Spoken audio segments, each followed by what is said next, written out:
Hello, it's Thursday, November 30th, 2017. I'm Mark Crutcher. And I'm Renee Hobbs. Thanks for joining us. And we have a very exciting show today with an abortion survivor. Absolutely. Yeah. This is something that a lot of people don't even know happens, especially people that are not in the pro-life movement. Yeah. It's very rare that you actually see this talked about in the public. Yeah. Because the media doesn't want this story out there. Oh, no, not at all. It makes too strong a statement about the abortion issue. But we're joined now by a fellow Texan from Humble, Texas. Yes. That's not why we chose her. I know it's not. We chose her because her husband watches and wrote in. Yes. Like we always tell everybody, if you got an idea for a show, let us know. Send us a private message, and he did that. And he did that. Mm-hmm. And Carrie Fischer is joining us from Humble, Texas, which is just outside Houston. Hello, Carrie. How are you? Hi, Carrie. Hi, how are y'all? Thank you for letting me be on the show. Well, thank you for agreeing to come on. Why don't you tell what part of the story you know, and then let Carrie fill in the... Okay. Yeah. Carrie, I actually remember your story from a book that I read a couple of months ago from Judy Madison Johnson, and your story is actually in this book. It's Stories from the Front Line, and your story really stuck out to me whenever I read it. And I told myself after I'd read this that I was going to find you on Facebook. And so, interestingly enough, your husband then sent that private message to us about the book that's called Learning to Lean. It's True Stories of God's Grace at Work Today. And you also have a story in this book on chapter 4 as well. And so if you could just tell us a little bit about how your story got into this book. I mean, what was the background with that? Okay, the TV was running a contest that I found out about, and what they were looking for, it was people to do keep a journal, and it would eventually be 2,500 words, and daily you would keep a journal, and then after so long a time you send it in, and they were going to select 10 people to win $500, and their story would be featured in that book. Mm-hmm. And there were thousands of people that submitted their things. I just said, okay, well, I'll just do it just so the story's known. But later I found out that I was one of the 10, and my story was going to be published in that book. And it's the story basically is that your mother attempted to abort you, and that was unsuccessful, and obviously you were eventually born, and that this created some physical problems for you. You have some facial paralysis and some other issues related to this. Is that basically the story? Yeah, I do have several physical issues related to that. You have an incredible story, though, Carrie, because your testimony, and if you want to give a little bit of it, and then I can ask questions, that's fine, but you had dreams when you were a child of fighting in the womb of your mother, and I guess it wasn't until later on when you found out that you were an abortion survivor. And if you could just, talk to us a little bit about that. Yeah, I was somewhere around 5 or 6 and started having these horrible, horrible dreams. And it's like I could literally hear this baby screaming, and I knew this baby was in pain. And the baby was crying and screaming. And as a 5 and 6-year-old, I had no idea what's going on. That's terrifying. And it would go on for several years. And then a family member told me that my mother had tried to abort me, and my birth father didn't want me. So I was like, okay, I don't know what to do with this information. And so it went on for a little bit, and I think I was a teenager before I finally sat her down and asked her, okay, what's this? And that's when she wrote down and told me the story, what happened. Let me ask you a question, Carrie. What did that affect your relationship with your mother, or did it affect her relationship with you, or the way she interacted with you? And the reason I ask this, we've had situations here before that we've dealt with. A young lady in New York that we had her on, or her story on here a few times in the past. her mother was having an abortion of her. They started the abortion, and the abortionist, a guy named Abu Hyatt, noticed that he started pulling out a part. He pulled out her arm, and he noticed that she was much further along than what he had charged her for. So he stopped the abortion, went out into the waiting room where her boyfriend was, and said he wanted another $400 or $600 to complete the abortion. The kid didn't have the money, so Abu Hyatt did not finish the abortion. The next day, the mom went into labor and delivered a 35-week baby, missing her right arm. Her name is Ana Rosa Rodriguez. And one of the things that I always wondered about from that story is what did that mother say to that child? How did that mother deal with telling this child the reason you don't have an arm, a right arm, like all the other little girls, is because I tried to have you killed and it didn't work, and so here you are. Did you have those kind of experiences with your mother, or has she? No. It was real short-lived. I was in shock and at first hurt and angry, but that turned to compassion and love and God's grace.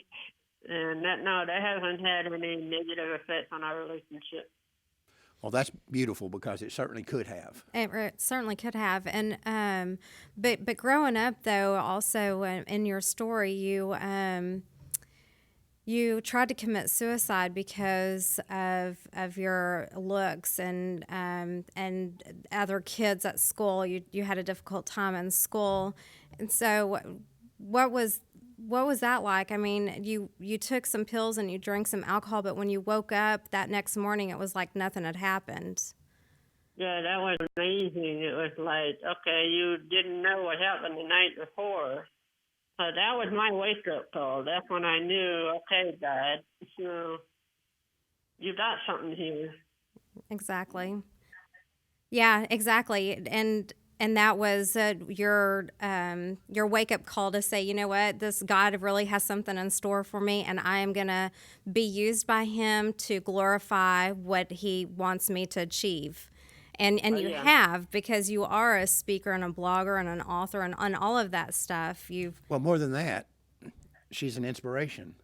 And Yeah. she's a model for what God's love and God's grace can do.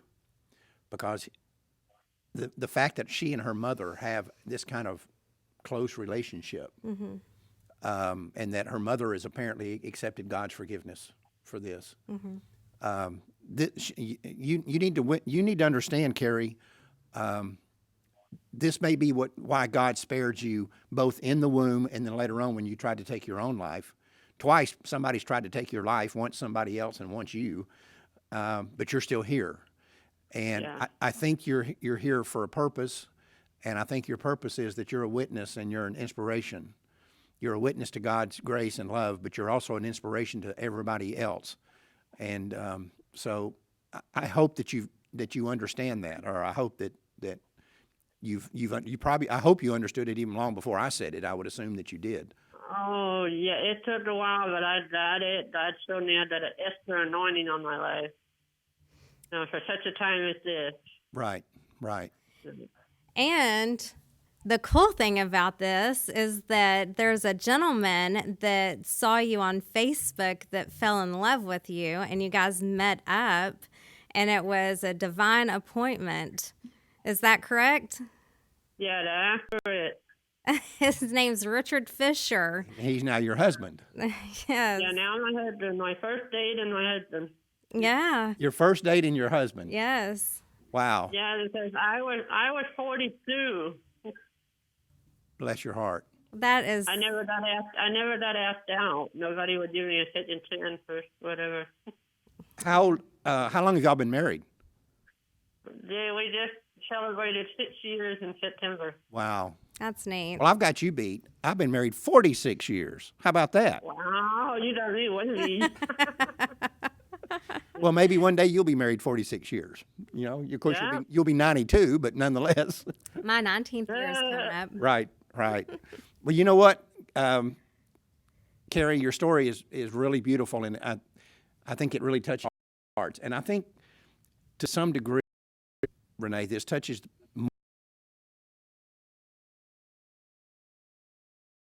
that son that whose mother tried to kill her, and then she tried to kill herself. That's right. Right. Right. But here she is, and it just shows you the value of a human life. And how many lives is Carrie touching?